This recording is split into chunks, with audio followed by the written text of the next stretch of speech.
নমস্কার বন্ধুরা, roads and প্যাটেলে সবাইকে স্বাগত জানাই। আজকে আপনাদের কাছে যে রেসিপিটা নিয়ে আমি হাজির হয়েছি সেটাই অতি সাধারণ রেসিপি, মাশরুম পেঁয়াজ ভাজা। এখানে আমি মাশরুমটাকে লম্বা লম্বা করে কেটে নিয়েছি আর জল দিয়ে ধুয়ে রেখে নিয়েছি। এরপর পেঁয়াজটাকেও লম্বা লম্বা করে কেটে নিয়েছি। কড়াইয়ে তেল গরম করে এর মধ্যে পেঁয়াজটা অ্যাড করে পেঁয়াজটাকে ভালো করে গোল্ডেন লাল করা পর্যন্ত আমাদেরকে ভেজে নিতে হবে, গ্যাসের আঁচটা মিডিয়াম রেখে। দেখো বন্ধুরা, আমার পেঁয়াজটা একটু একটু গোল্ডেন লাল হয়ে এসছে।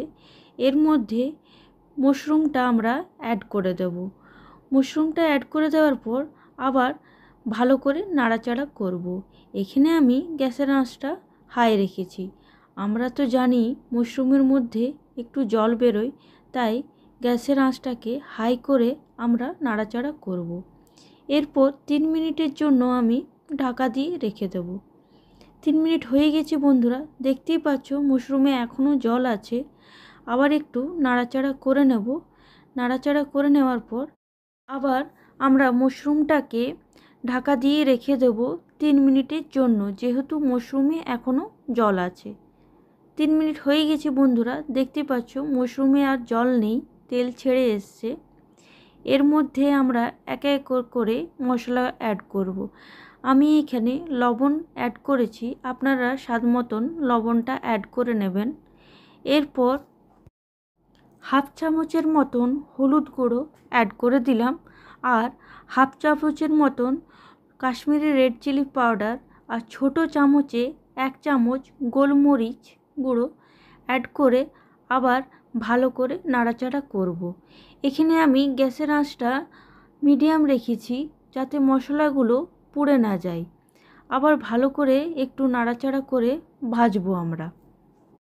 আমার খুব ভালো করে নাড়াচাড়া হয়ে গেছে। এর পর্যায়ে আমি লম্বা লম্বা করে টমেটো কেটে রেখেছিলাম, সেই টমেটো অ্যাড করে দেব আর একটু ধনেপাতা আর 2টো লম্বা লম্বা করে কেটে রাখা কাঁচা লঙ্কা অ্যাড করে আবার ভালো করে ভাজবো। আমি এখানে গ্যাসের আঁচটা লো রেখেছি। টমেটোটা যতক্ষণ পর্যন্ত একটু নরম না হয় ততক্ষণ পর্যন্ত আমরা সময় ধরে একটু ভাজবো।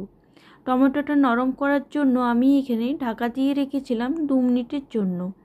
ঢাকা খুলে দেখতে পাচ্ছ বন্ধুরা, টমেটোটা আমার খুব ভালো করে নরম হয়ে গেছে আর আমার খুব ভালো করে মাশরুম পেঁয়াজটা ভাজা হয়ে গেছে। এটা আপনারা সকলেই একবার বাড়িতে বানিয়ে দেখুন আর আমাকে কমেন্টের মাধ্যমে জানাবেন। এটা আপনারা গরম গরম ভাত, রুটি, পরোটা সব কিছুর সাথেই খেতে অসাধারণ লাগবে। আপনাদের আমার এই রান্না কেমন লাগলো অবশ্যই কমেন্টের মাধ্যমে জানাবেন আর লাইক, শেয়ার, কমেন্ট করতে ভুলবেন না। সাবস্ক্রাইব করার সময় বেল নোটিফিকেশানটা ক্লিক করে নেবেন, তাহলে আমার নতুন নতুন রান্নার আপডেট সবার আগে আপনাদের কাছে পৌঁছে যাবে।